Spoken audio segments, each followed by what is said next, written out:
Hello friends, welcome to समाधान education. आज हम लोग बात करेंगे UP triple S junior assistant भर्ती 2020 के बारे में। इसका एग्ज़ाम हुआ था। देखिए, इसकी एग्ज़ाम डेट क्या थी? 4 जनवरी 2020 को इसका एग्ज़ाम हुआ था। और टोटल पोस्ट इसमें कितनी थी? इसमें टोटल पोस्ट थी 14 से 3, ठीक है। और नंबर ऑफ क्वेश्चन इसमें 130 थे और मार्क्स हमारा 65 नंबर, ठीक है। And negative marking 1/4 negative marking है। देखिए 1/4 आप समझिए कि आपका 1/4 नेगेटिव मार्किंग कैसे होगी।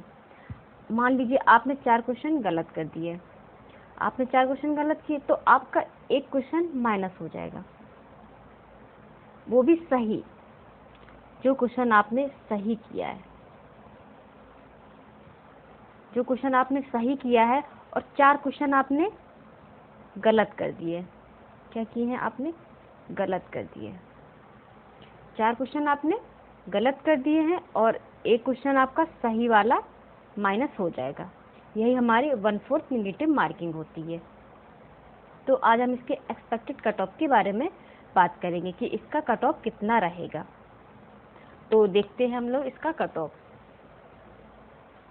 तो हम लोग बात करते हैं इसका रिवाइज आंसर की के बाद एक्सपेक्टेड कट ऑफ कितना होगा।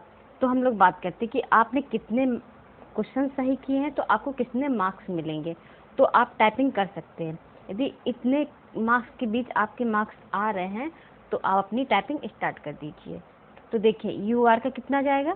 जनरल का कट ऑफ जाएगा, मार्क्स जिसके मार्क्स 40 से 41, 40 से 41 एंड क्वेश्चन 80 से 82, क्वेश्चन होंगे 80 से 82 एंड मार्क्स कितना होगा? 40 से 41। और ओबीसी 38 से 40 मार्क्स एंड क्वेश्चन 76 से 80 क्वेश्चन सही होने चाहिए। ये नेगेटिव मार्किंग के बाद का है, ये नहीं कि आपने टोटल किए हैं। आपके नेगेटिव मार्किंग कटने के बाद जो क्वेश्चंस आ रहे हैं, जो मार्क्स आ रहे हैं, ये होना चाहिए फाइनल।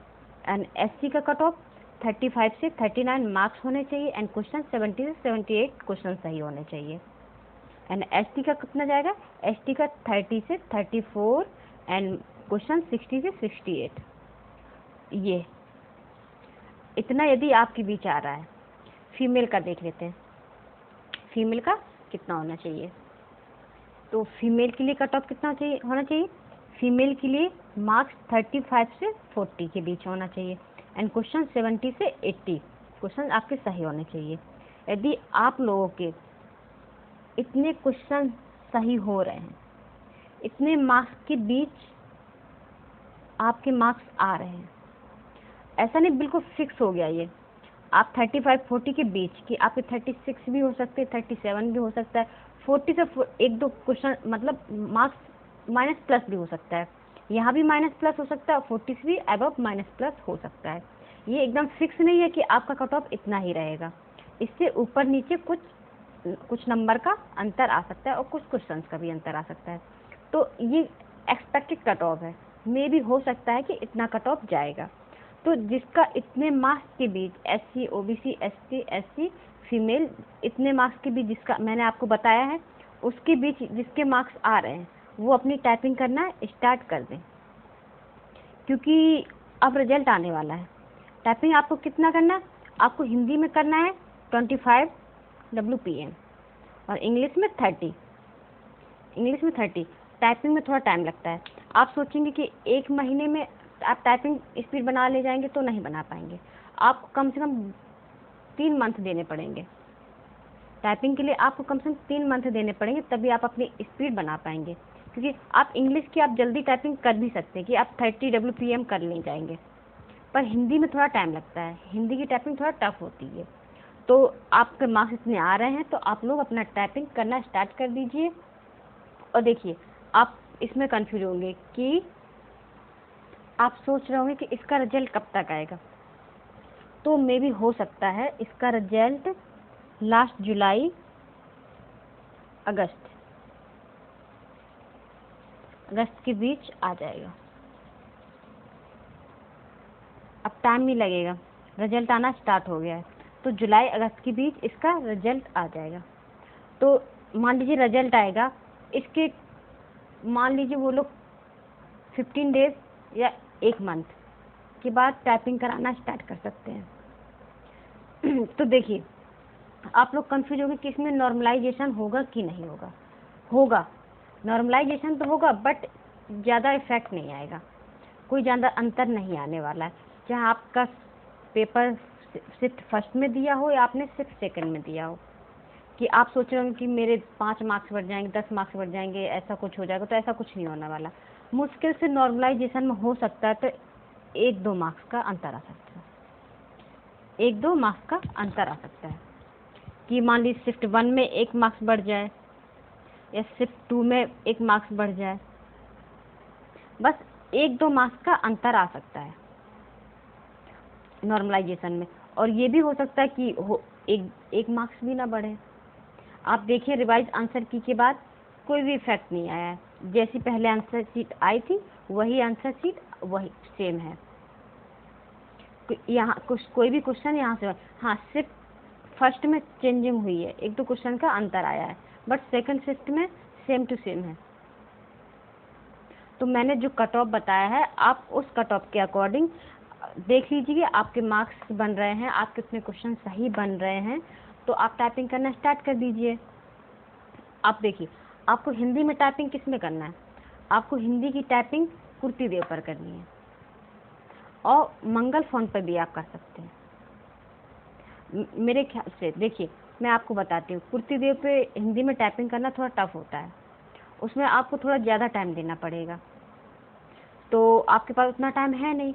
तो मैं आपको सजेशन दूंगी कि आप कुर्ती देव पर ना करिए, आप मंगल फोन पे टाइपिंग करना स्टार्ट कर दीजिए, उसमें आपको ज़्यादा टाइम नहीं देना पड़ेगा।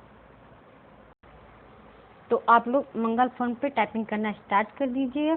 जुलाई अगस्त में इसका रिजल्ट आ जाएगा, इसके बाद टाइपिंग के लिए आपके पास टाइम नहीं बचेगा। तो और इसके कुछ, बट हाँ एक प्रॉब्लम हो सकता है कि कोविड-19 की वजह से थोड़ा रिजल्ट डिले हो जाए। जैसे कंडीशन सही होती है, जैसे हमारे इंडिया की मतलब यूपी की कंडीशन सही होती, केसेस थोड़े कम हो जा रहे हैं, केसेस नहीं मिलेंगे, तो रिजल्ट जल्दी आ जाएगा। यदि थोड़ा सीरियस मैटर होता है तो रिजल्ट आने में थोड़ा टाइम लग सकता है। बट आपको कंफ्यूज नहीं होना है। यदि आपके मार्क्स बन रहे हैं उतने, तो आप अपनी टाइपिंग को मत रोकिएगा कि आप सोचिए कि अभी रिजल्ट नहीं आएगा, रिजल्ट आने में टाइम है, तो आप टाइपिंग करना बंद कर देंगे, तो आपकी प्रैक्टिस छूट जाएगी। तो आपको वही चीज़ फिर दोबारा स्टार्ट करना पड़ेगा। आप जानते हैं, आप कोई भी चीज़ करना बंद कर देते हैं तो क्या होगा, आप उस चीज़ को भूल जाते हैं। आप हिंदी की टाइपिंग करना बंद कर देंगे, जैसे आप मान लीजिए आप अभी आपकी स्पीड 20 है, 20 है, आप बंद कर देंगे तो आपकी स्पीड 10, मुश्किल से 10 भी नहीं रहेगी, आप फ़ोन तक भूल जाएंगे। तो आपको टाइपिंग करना बंद नहीं करना है, इंग्लिश या हिंदी कोई भी आपको टाइपिंग नहीं छोड़नी है। आपको अपनी टाइपिंग कंटिन्यू रखनी है। रिजल्ट मान लीजिए जुलाई अगस्त में नहीं भी आता है, मान लीजिए 1-2 महीने के लिए डिले हो सकता है, बट ऐसा तो नहीं होगा कि रिजल्ट नहीं आएगा। जैसे ही कंडीशन सही होती है रिजल्ट आ जाएगा, क्योंकि कुछ रिजल्ट आ चुके हैं और एग्ज़ाम भी होने लगे हैं। तो आप टाइपिंग कंटिन्यू रखिए और अपनी टाइपिंग को बंद नहीं करना है, जिससे आप टाइपिंग भूल जाएंगे तो फिर आप सोच लीजिएगा, तो फिर आपका सिलेक्शन रुक जाएगा। क्योंकि टाइपिंग बहुत डिपेंड करती है, टाइपिंग इसके लिए बहुत इम्पोर्टेंट है, मोस्ट इम्पोर्टेंट है। तो आपको टाइपिंग जरूर करनी, क्योंकि अधिकतर बच्चे इसमें टाइपिंग में ही जाते हैं। यदि आप टाइपिंग नहीं किए तो आपका रिटन हो जाता है, तब भी कोई फ़ायदा नहीं है। इसलिए टाइपिंग को कंटिन्यू रखना है आपको। टाइपिंग कंटिन्यू रहेगी तो आप 3 मंथ आपको जरूर देना पड़ेगा टाइपिंग के लिए, क्योंकि आपको सिर्फ इंग्लिश ही नहीं करनी है कि एक ही टाइपिंग कर ली, या इंग्लिश या हिंदी, आपको दोनों, आपको इंग्लिश भी रहनी चाहिए, आपको हिंदी भी आनी चाहिए, क्योंकि इसमें दोनों टाइपिंग होगी, इंग्लिश की भी होगी, हिंदी की भी होगी। यदि आप पहले से कुर्ती देव पर आपको आती है तो आपको ज़रूरी नहीं कि आप मंगल फ़ॉन्ट पे करिए, तो आप कुर्ती देव पर ही अपनी स्पीड बनाइए, क्योंकि इसमें आपका कुर्ती देव भी मान्य रहेगी और मंगल भी मान्य रहेगा। तो आपको जो भी आती है आप उसको कंटिन्यू करिएगा। कोई भी प्रॉब्लम है तो आप हमको कमेंट सेक्शन में कमेंट कर दीजिएगा, तो मैं आपको बता दूंगी। एंड आपको हमारा वीडियो पसंद है तो लाइक एंड शेयर ज़रूर कीजिएगा। अभी भी आपने हमारे चैनल सब्सक्राइब नहीं किया है तो हमारे चैनल सब्सक्राइब कर दीजिएगा, और आपको कोई भी कन्फ्यूजन है तो कमेंट कर दीजिएगा। तो आज के लिए इतना ही। आज हम नेक्स्ट वीडियो देखते हैं, आप कमेंट में करिएगा तो मैं आपको कोई अच्छा सा वीडियो लेके आऊँगी। तो आज के लिए इतना ही। Thank you so much. Have a nice day.